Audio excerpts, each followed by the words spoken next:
किसान भाइयों, जैसा कि अभी बारिश का समय चल रहा है और इस समय बारिश के समय में फसलों में जो जड़ संबंधित बीमारियां लगती है, जैसे कि अदरक में कंद सड़न की बीमारी लगती है, अरहर में पौधों के सूखने की बीमारी लगती है और मूंगफली के सूखने की बीमारी होती है यार। उसी के साथ साथ जब हम प्याज की या फिर अन्य किसी पौधों की नर्सरी लगाते हैं तो उसमें जो जड़ गलन की बीमारी होती है या फिर उकटा रोग जिसे बोलते हैं, अगर इस प्रकार की बीमारी होती है तो इन बीमारियों को दूर करने के लिए आप एक प्रकार के जैविक फंगिसाइड का या फफूंदनाशक का उपयोग कर सकते हैं और उस फफूंदनाशक का नाम है ट्राइकोडर्मा।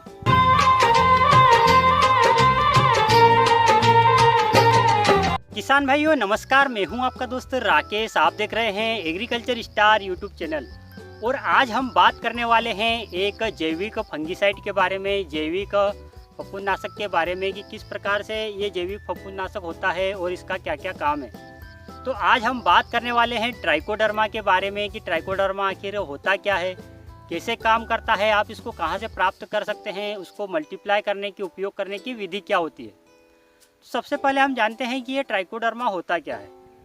तो जो ट्राइकोडर्मा होता है वो एक प्रकार के जैविक जीवाणु होते हैं।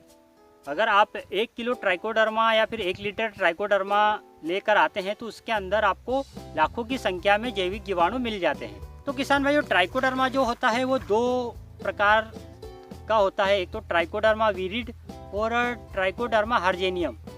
तो जो दोनों होते हैं वो एक प्रकार से एक ही काम करते हैं और एक प्रकार से सेम ही होते हैं, उनका काम करने का तरीका भी एक जैसा ही होता है। तो अगर आप ट्राइकोडर्मा ला रहे हैं तो आप हर्जेनियम भी उपयोग कर सकते हैं और विरिड का भी उपयोग कर सकते हैं। और अब हम इसको जानते हैं कि इसको उपयोग ये काम कैसे करता है। तो जो जैसा कि मैंने अभी कहा कि ट्राइकोडर्मा एक प्रकार के जैविक जीवाणु होते हैं। तो जब ये जैविक जीवाणु, ये जो ट्राइकोडर्मा के जीवाणु होते हैं ये मांसाहारी जीवाणु होते हैं और हमारी फसलों में जो फंगस रोग लगता है, अगर जड़ संबंधित रोग लगता है और उसमें जो फंगस लगती है, जो बैक्टीरिया लगते हैं, वो एक प्रकार के शाकाहारी जीवाणु होते हैं।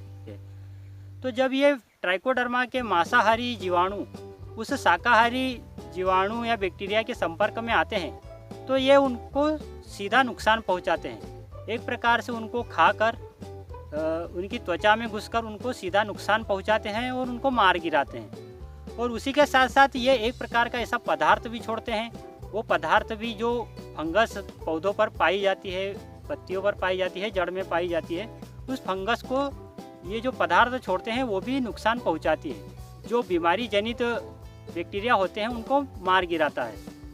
तो इस प्रकार से ये ट्राइकोडर्मा काम करता है। और जैसा कि आप लोग देख रहे होंगे कि अभी अदरक में एक प्रकार की जो जड़ गलन की समस्या या फिर जड़ सड़न की समस्या आती है, पौधा पीला पड़ के सूखता है।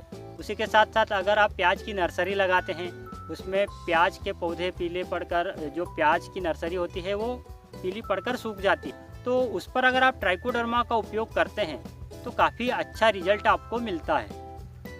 तो ट्राइकोडर्मा एक प्रकार के जैविक जीवाणु होते हैं और ये इसका अगर आप उपयोग ज़मीन में करते हैं या फिर स्प्रे से करते हैं तो आपको एक प्रकार से काफ़ी अच्छा फ़ायदा मिलता है। और दूसरा फ़ायदा इसका ये है कि ट्राइकोडर्मा पूर्ण रूप से जैविक होता है, इसमें किसी भी रासायनिक पदार्थ का उपयोग नहीं होता है। तो अगर आपकी फसलों में कोई जड़ संबंधित बीमारी लग रही हो, उकटा रोग लग रहा हो या फिर उसी के साथ साथ जड़ में सड़न लग रही हो, जड़ संबंधित कोई बीमारी हो, पौधा सूख रहा है या फिर उसकी जड़ सड़ रही है, तो इस प्रकार की जो बीमारियां होती है उस पर ट्राइकोडर्मा काफ़ी अच्छे तरीके से काम करता है। और ट्राइकोडर्मा को हमें उपयोग कैसे करना है। तो किसान भाइयों, ट्राइकोडर्मा का उपयोग आप सीधे भी कर सकते हैं या फिर आप उसको मल्टीप्लाई भी कर सकते हैं। अगर आप चाहते हैं कि एक बार आप लाकर उसको एक ड्रम में पानी के साथ मल्टीप्लाई कर ले और उसको बार बार यूज़ कर सकते हैं। तो जो ट्राइकोडर्मा होता है, अगर आप 1 एकड़ के लिए यूज़ कर रहे हैं तो 1 एकड़ के लिए आपको 2 किलो ट्राइकोडर्मा की आवश्यकता होगी। अब इसको उपयोग कैसे करना है, तो उसको उपयोग करने की 2 विधियां हैं। सबसे पहले आप इसको पानी के साथ भी उपयोग कर सकते हैं। नंबर 2, आप इसको गोबर की खाद के साथ भी उपयोग कर सकते हैं। तो पानी के साथ उपयोग करने के लिए आपको एक ड्रम लेना है 200 लीटर का, उसमें 200 लीटर पानी भरना है और उसमें 2 किलो ट्राइकोडर्मा डाल देना है। तो ट्राइकोडर्मा डालने के बाद उसमें 2 किलो गुड़ भी डालना है और उसको 15 दिन तक छोड़ देना है। उसके बाद जब उसमें के अंदर के जो जीवाणु हैं वो पानी के अंदर काफ़ी अच्छे से मल्टीप्लाई हो जाएंगे और उसके बाद आप उसको फसलों में स्प्रे के रूप में या फिर अगर जड़ संबंधित कोई बीमारी फसल में लग रही है तो ड्रेंचिंग करके भी आप उसका उपयोग कर सकते हैं। उसी के साथ साथ आप इसको गोबर के साथ भी मल्टीप्लाई कर सकते हैं। आपको 2 किलो ट्राइकोडर्मा लेना है, करीब आधा 1 ट्रॉली सड़ी गोबर की खाद के साथ उसको मिला देना है ट्राइकोडर्मा को, और मिलाने के बाद आप उसको छोड़ दें। इस बात का ध्यान रखें कि जो खाद होनी है, गोबर की खाद होनी चाहिए, वो थोड़ी उसमें नमी होनी चाहिए। और ट्राइकोडर्मा को उसको मिलाने के बाद आप उसको ठंडे स्थान पर ढक कर रख दें और 10-15 दिन के बाद आप उस खाद को पूरे खेत में बिखेर दें और उसके बाद आप उसकी जुताई कर दें। तो इससे जो क्या होगा कि जो ट्राइकोडर्मा की जीवाणु हैं वो ज़मीन के अंदर चले जाएंगे और ज़मीन में अंदर जाने के बाद ज़मीन के अंदर जो नुकसान देने वाले बैक्टीरिया या फिर फंगस जो भी होगा उसको ये ज़मीन में ही नष्ट कर देते हैं। तो ट्राइकोडर्मा एक प्रकार से काफ़ी अच्छे तरीके से काम करता है। तो किसान भाइयों, ट्राइकोडर्मा को उपयोग करने के लिए आपको सावधानियों का भी ध्यान रखना होता है। जैसा कि आप इसका उपयोग किसी भी रासायनिक दवाई या रासायनिक फंगिसाइड के साथ ना करें और किसी रासायनिक खाद के साथ भी ना करें।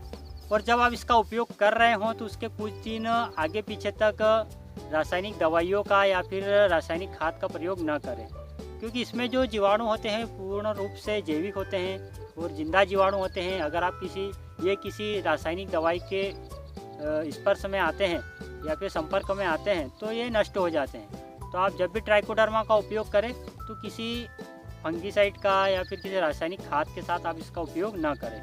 तो ट्राइकोडर्मा आप कहाँ से प्राप्त कर सकते हैं? तो ट्राइकोडर्मा आप कहीं से भी प्राप्त कर सकते हैं और आपको जो सरकारी जो KVK होते हैं, कृषि विज्ञान केंद्र होते हैं, वहाँ से आप इसको खरीद सकते हैं, प्राप्त कर सकते हैं। और आप इसको दवाइयों की जो रासायनिक दवाइयों की दुकानें हैं, जो शॉप्स हैं, वहाँ से भी आप इसको ले सकते हैं और आप चाहे तो इसको ऑनलाइन भी खरीद सकते हैं। लेकिन ट्राइकोडर्मा को खरीदने से पहले आप इसकी गुणवत्ता की जांच अच्छे से कर लें। ट्राइकोडर्मा जो होता है वो पूर्ण रूप से जैविक होता है और आप ट्राइकोडर्मा खरीदते समय इस बात का ध्यान रखें कि 5 महीने से पुराना ट्राइकोडर्मा नहीं होना चाहिए। तो आप जब भी ट्राइकोडर्मा लें तो इस बात का ध्यान रखें और हो सके तो रासायनिक दुकानों से इसको ना खरीदें, क्योंकि जहाँ पर रासायनिक दवाइयाँ होती है वहाँ पर अगर ट्राइकोडर्मा भी रखा रहता है या फिर वहाँ पर ही ये मौजूद होता है तो उस रासायनिक दवाइयों का इस पर थोड़ा प्रभाव पड़ता है और इनमें जो जीवाणु की जो गुणवत्ता होगी वो थोड़ी कम आएगी। तो आप रासायनिक दवाइयों की दुकान से इसको हो सके तो ना खरीदें। और अब हम जान लेते हैं कि ट्राइकोडर्मा का उपयोग आप किन किन फसलों में कर सकते हैं। तो ट्राइकोडर्मा का उपयोग आप हर प्रकार की फसल में कर सकते हैं। किसी भी प्रकार की फसल में आप इसका उपयोग कर सकते हैं। स्प्रे में भी कर सकते हैं और आप जड़ में अगर देना चाहते हैं तो जड़ से भी कर सकते हैं। और अगर आप ड्रिप इरिगेशन से खेती करते हैं तो ड्रिप में भी आप इसका उपयोग कर सकते हैं। तो किसान भाइयों, ये थी ट्राइकोडर्मा के बारे में जानकारी। और अगर आपको ट्राइकोडर्मा से और कुछ सवाल आ रहे हैं या फिर कुछ प्रश्न हैं आपके तो आप सीधा कमेंट में हमसे पूछ सकते हैं। और आगे आने वाले वीडियो में हम जानेंगे बवेरिया बेसियाना मेटारेजियम एनासोप्ली, तो जो कि एक प्रकार की जैविक बैक्टीरिया होते हैं, उसके बारे में भी जानेंगे कि वो कैसे काम करता है और क्या क्या उसके फ़ायदे हैं। तो अगर आप जैविक दवाइयों के बारे में जानकारी चाहते हैं कि निरंतर हम आपको जैविक के बारे में भी बताते रहें तो आप हमारे चैनल को सब्सक्राइब कर लें और साथ ही बेल आइकन भी प्रेस कर लीजिए। तो किसान भाइयों, मिलते हैं अगले वीडियो में। तब तक के लिए अलविदा। जय जवान जय किसान। धन्यवाद।